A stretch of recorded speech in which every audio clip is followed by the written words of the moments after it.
வணக்கம். இன்றைக்கி நம்ம பார்க்க போகிற சமையல் ஒரு 6 வகையான சைடிஷ் ரெசிபி தான் பார்க்க போகிறோம். இது எல்லாமே சிம்பிளாகவும் இருக்கும், டேஸ்ட்டாகவும் இருக்கும். இட்லி, தோசை, சாதம் எல்லாத்துக்குமே தொட்டு சாப்பிட்லாம். வாங்க அது எப்படி செய்யலாங்கிறத பார்க்கலாம். இப்போ ஒரு குக்கர் எடுத்துக்கலாம். மீடியம் சைஸாக ஒரு 2 தக்காளி சேர்த்துக்கலாம். ஒரு கை அளவுக்கு சின்ன வெங்காயம் கட் பண்ணி வச்சுருக்கேன், அதையும் சேர்த்துக்கலாம். முழுசாக கூட சேர்த்துக்கிறதுனாலும் சேர்த்துக்கலாம். ஒரு 4 பல் பூண்டு கட் பண்ணி வச்சுருக்கேன், அதையும் சேர்த்துக்கலாம். இப்போ இதில் சாம்பார் தூள் சேர்த்துக்கலாம். இப்போ இதில் சாம்பார் தூள் 1 டேபிள் ஸ்பூன் சேர்த்துக்கலாம். இது கூடவே ஒரு 1/2 டேபிள் ஸ்பூன் கலருக்காக 1/2 டேபிள் ஸ்பூனோட கம்மியாக காஷ்மீரி மிளகாத்தூள் சேர்த்துக்கலாம். இப்போ இதில் கொஞ்சமாக மஞ்சள் தூள் சேர்த்துக்கலாம். இப்போ இதில் தேவையான அளவுக்கு தண்ணி சேர்த்துக்கலாம். நல்லா ஒரு 2 டம்ளர் அளவுக்கு தண்ணி சேர்த்துக்கலாம். தேவையான அளவுக்கு உப்பு சேர்த்துக்கலாம். இப்போ தான் மூடி வச்சிடலாம். மூடி வச்சுட்டு நல்லா ஒரு 5 விசில் விட்டுட்டு ஸ்டீம் போனதுக்கப்புறம் பார்க்கலாம். இப்போ ஸ்டீம் போயிடுச்சு, எப்படி இருக்குன்னு பார்க்கலாம். இப்போ இதை நல்லா மசிச்சு விட்டுக்கலாம்.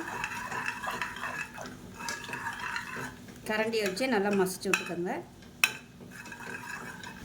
இப்போ மசிச்சதை தனியாக ஒரு பவுலுக்கு மாற்றிருக்கேன். தண்ணியை வடிச்சிட்டு மிக்சியில் போட்டு அடிக்கிறதுனால அடிச்சுக்கலாம். இப்போ ஒரு குக்கர் எடுத்துக்கலாம். இப்போ தேவையான அளவுக்கு எண்ணெய் சேர்த்துக்கலாம். இப்போ எண்ணெய் சேர்த்துக்கலாம்.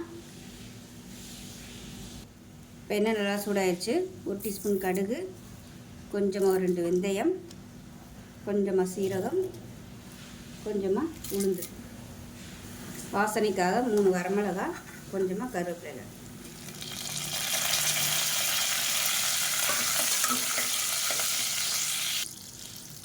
இப்போ இதில் ஒரு கை அளவுக்கு சின்ன வெங்காயம் சேர்த்துக்கலாம்.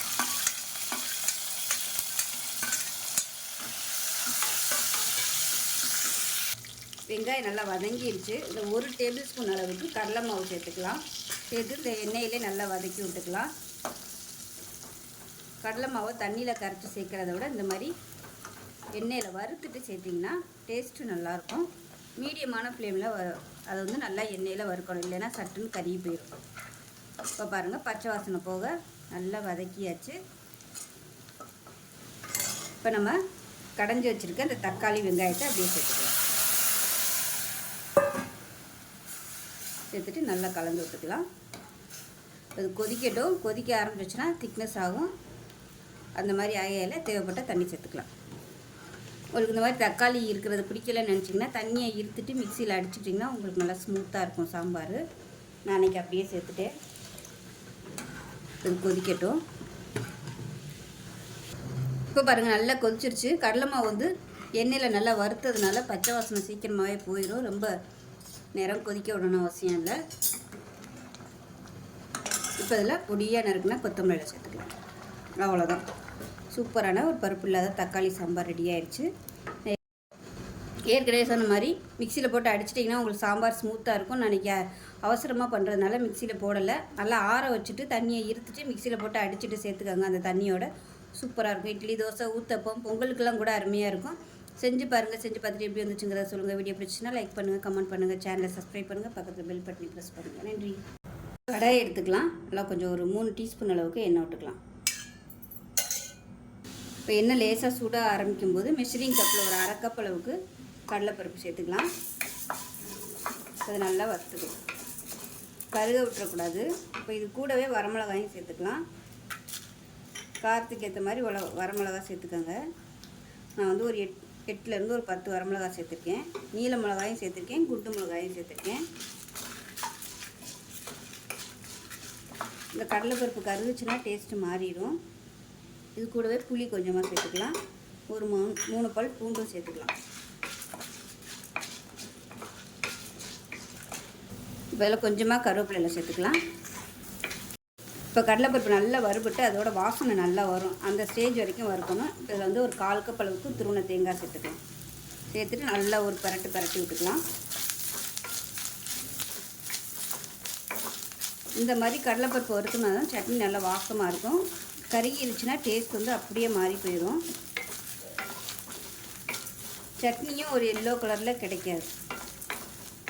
அவ்வளோதான், நல்லா பரட்டியாச்சு. இதை அமர்த்திட்டு ஆற விட்டுட்டு நைஸாக அரைச்சிக்கலாம். உப்பு கொஞ்சம் சேர்த்துக்கலாம். தேவையான அளவு உப்பு சேர்த்துட்டு ஆறுனதுக்கப்புறம் நல்லா நைஸாக அரைச்சிட்டு பார்க்கலாம். இப்போ பாருங்கள், சட்னி நல்லா நைஸாக அரைச்சாச்சு. பவுலுக்கு மாற்றிக்கலாம். இப்போ மிக்ஸி அலசிட்டு தண்ணி சேர்த்துக்கலாம். இட்லிக்காக இருந்தால் நல்லா தண்ணியாக வச்சுக்கோங்க. நல்லா ஊற வச்சு சாப்பிடல சூப்பராக இருக்கும். தோசைனா கெட்டியாக வச்சுக்கோங்க. இப்போ எப்பயும் போல் கடுகு, உளுந்து, வரமிளகா, கருவேப்பிலை, பெருங்காயம் தாளிச்சதை கொட்டிக்கலாம். அவ்வளோதான், ரொம்ப சிம்பிளான சட்னி ரெடி ஆகிடுச்சு. டேஸ்ட் அட்டகாசமாக இருக்கும். செஞ்சு பாருங்கள். செஞ்சு பார்த்துட்டு எப்படி இருந்துச்சுங்கிறத சொல்லுங்கள். வீடியோ பிடிச்சினா லைக் பண்ணுங்கள், கமெண்ட் பண்ணுங்கள், சேனலை சப்ஸ்கிரைப் பண்ணுங்கள், பக்கத்தில் பெல் பட்டனையும் ப்ரெஸ் பண்ணுங்கள். நன்றி. இப்போ ஒரு கடாய் எடுத்துக்கலாம். ஒரு டீஸ்பூன் போல் எண்ணெய் விட்டுக்கலாம். இப்போ இதில் ஒரு 5 சின்ன வெங்காயம் பொடியாக கட் பண்ணியிருக்கேன். அதை இதோட சேர்த்துக்கலாம். சேர்த்துட்டு லைட்டாக கோல்டன் கலர் வர அளவுக்கு வதக்கிக்கணும். ரொம்ப கருக விட்டுறக்கூடாது. இப்போ பாருங்கள், வெங்காயம் நல்லா வதங்கிடுச்சு. இந்த அளவுக்கு வதங்கினா போதும், ரொம்ப கருக விடக்கூடாது. இது லைட்டாக ஆறட்டும். இப்போ பாருங்கள், ஒரு மிக்ஸி ஜார் எடுத்துக்கலாம். இதில் வந்து ஒரு 1/4 கப் அளவுக்கு துருவன தேங்காய் சேர்த்துக்கலாம். இது கூடவே ஒரு 5 டேபிள் ஸ்பூன் வர மாதிரி பொட்டுக்கடலை. தேங்காயோட பொட்டுக்கடலை கொஞ்சம் கம்மியாக இருக்கணும். இது கூடவே ஒரே ஒரு பச்சை மிளகாய், பெரிய பச்சை மிளகாயை 2 உடச்சிட்டு வச்சுருக்கேன். காரத்துக்கு வந்து நல்லா ஒரு 6லேருந்து 8 வரமிளகாய் சேர்த்துக்கலாம். இது கூடவே ஒரு 2 பல் பூண்டு, ஒரு சின்ன துண்டு இஞ்சி. ஃப்ளேவர் பிடிக்கும்னா சேர்த்துக்கோங்க, இல்லைன்னா வேணாம். கொஞ்சமாக உப்பு சேர்த்துக்கலாம். இப்போ இதில் நம்ம வதக்கி வச்சுருக்க இந்த வெங்காயத்தையும் சேர்த்துக்கலாம்.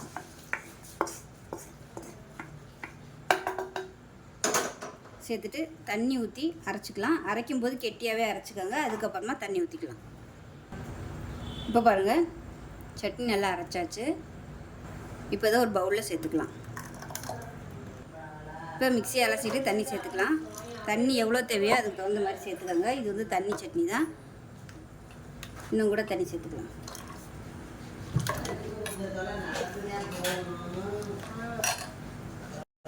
இப்போ ஒரு கடாய் எடுத்துக்கலாம். அதை தாளிக்கிற பேன் எடுத்துக்கலாம். ஒரு 3 டீஸ்பூன் போல் எண்ணெய் விட்டுக்கலாம். எண்ணெய் லேசாக சூடாகும். கடுகு, உளுந்து, கடலைப்பருப்பு சேர்த்துக்கலாம். வாசனைக்காக 5 வரமிளகா, கொஞ்சமாக கருவேப்பிலை.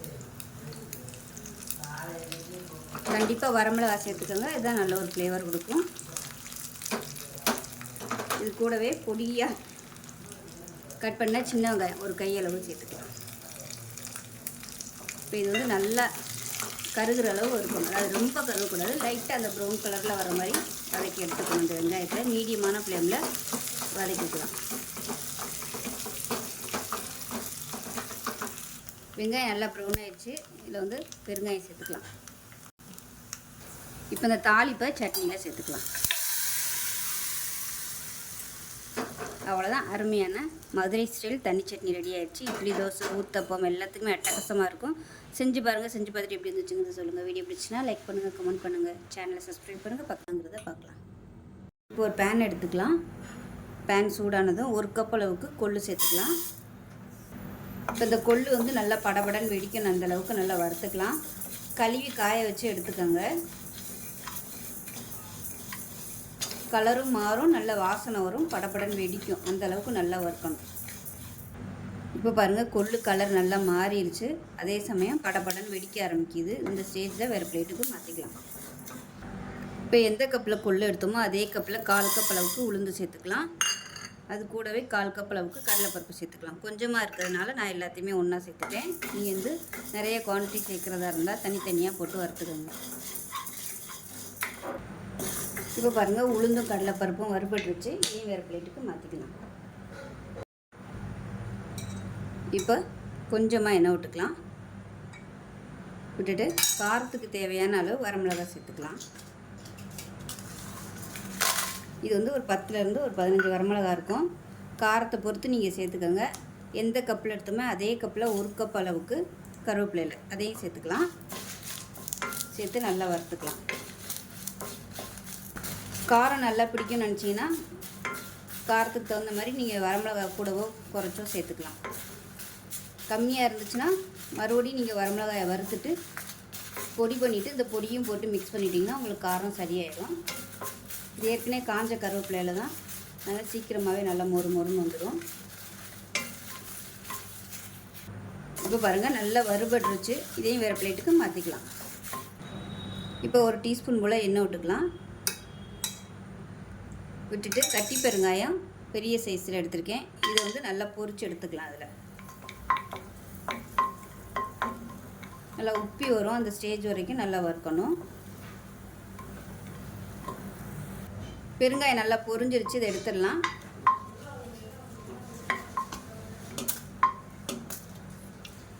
அதே கடாயில் கொஞ்சமாக எண்ணெய் விட்டுக்கலாம். பெரிய பல்ல 6 பல் பூண்டு தட்டி வச்சுருக்கேன். இது வந்து நல்லா மொறுமொறுன்னு வறுத்துக்கலாம். பூண்டு வந்து விருப்பம் இல்லைன்னா நீங்கள் சேர்க்க வேணாம். இப்போ பாருங்கள், பூண்டு நல்லா வறுபட்டுருச்சு. இப்போ இதையும் வேறு பிளேட்டுக்கு மாற்றிக்கலாம். இப்போ நல்லா ஆறுனதும் அரைச்சிட்டு பார்க்கலாம்.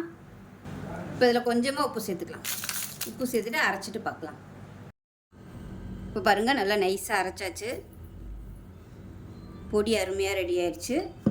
இந்த பொடி இட்லிக்கும் தொட்டுக்கலாம். நல்லெண்ணெயும் நெய் ஊற்றி சாப்பிட்றதுக்கும் நல்லாயிருக்கும். சாதத்துலேயும் நெய் நல்லெண்ணெய் ஊற்றி சாப்பிட்றதுக்கும் சூப்பராக இருக்கும். பசங்களுக்கு லஞ்ச் பாக்ஸுக்கெலாம் நீங்கள் இது மாதிரி செஞ்சு கொடுத்து விடுங்க. ரொம்பவும் ஆரோக்கியமாக இருக்கும். கருவேப்பிலை சேர்த்துருக்கிறதுனால உடம்புக்கு நல்ல ஆரோக்கியமாகவும் இருக்கும். கொள்ளும் நல்ல ஒரு உடம்புக்கு நல்ல ஸ்ட்ரென்த்தும் கொடுக்கும். சுகர் பேஷண்ட்டாக இருக்கிறவங்க இது மாதிரி பொடி அரைச்சி வச்சுக்கிட்டிங்கன்னா டெய்லி 2 பிடி சாதத்தில் போட்டு சாப்பிட்டிங்கன்னா சுகர் லெவல் நல்ல கண்ட்ரோலுக்கு வரும். ஸோ ஆரோக்கியமான ஒரு கொள்ளு கருவேப்பிலை பூண்டு பொடி ரெடி ஆயிடுச்சு. நல்ல கமகமன்னு வாசனையாக இருக்குது. இதில் அரைக்கையில் விருப்பப்பட்டால் நீங்கள் எள்ளு ஒரு 1/4 கப் அளவுக்கு சேர்த்துக்கங்க வறுத்துட்டு. ஸோ அருமையான பொடி ரெடி ஆயிடுச்சு. நல்லா ஒரு 2-3 மாதத்துக்கு வெளியில் வச்சுருந்தாலும் கெட்டு போகாது.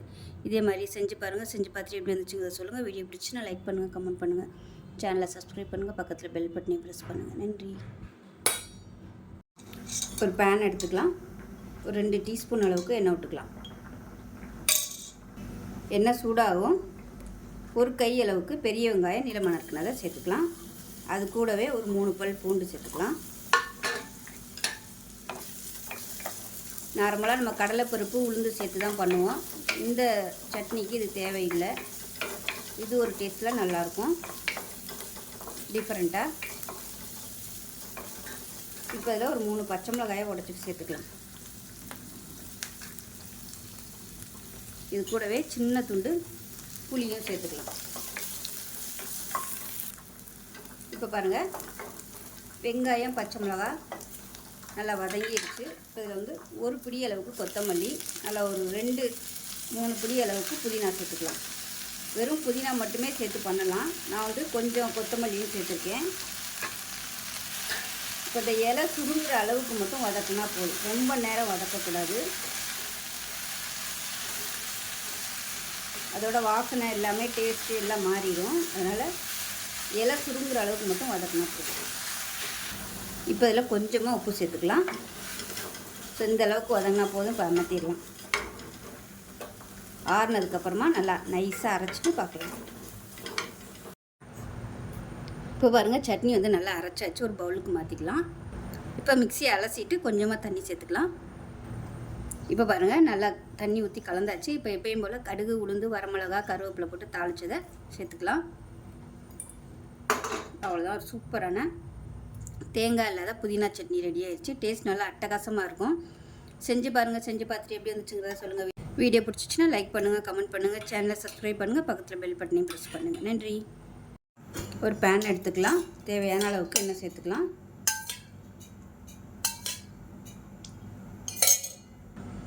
எண்ணெய் சூடாயிடுச்சு. 1/2 கப் அளவுக்கு வேர்க்கடலை சேர்த்து வறுத்துக்கலாம். வேர்க்கடலை நல்லா வறுபட்டுருச்சு. இதில் வந்து 12 வரமிளகாய் சேர்த்துக்கலாம். இது வந்து சின்ன சின்னதாக இருக்குது, அதனால் 12 எடுத்துருக்கேன். இல்லைனா நீங்கள் 6 இல்லை ஒரு 7 எடுத்துக்கோங்க பெருசாக இருந்துச்சுன்னா. இது கூடவே ஒரு 4 பல் பூண்டு சேர்த்துக்கலாம். கொஞ்சமாக கருவேப்பிலை சேர்த்துக்கலாம். ஒரு சின்ன துண்டு புளி சேர்த்துக்கலாம். இப்போ பாருங்கள், நல்லா வறுபட்டுருச்சு. இப்போ இதில் நீளமாக நறுக்கின பெரிய வெங்காயம் ஒரு கைப்பிடி அளவுக்கு சேர்த்துக்கலாம். இந்த வெங்காயம் நல்லா வதங்கட்டும். 1/2 டேபிள் ஸ்பூன் உப்பு சேர்த்துக்கலாம். இப்போ இது எல்லாமே நல்லா வதங்கிடுச்சு. ஆறுனதுக்கப்புறம் அரைச்சிட்டு பார்க்கலாம். இப்போ பாருங்கள், சட்னி நல்லா அரைச்சாச்சு. கெட்டியாகவே அரைச்சிக்கோங்க, ரொம்ப தண்ணியெல்லாம் வேணாம். இந்த சட்னி கெட்டியாக இருந்தால் தான் நல்லாயிருக்கும்.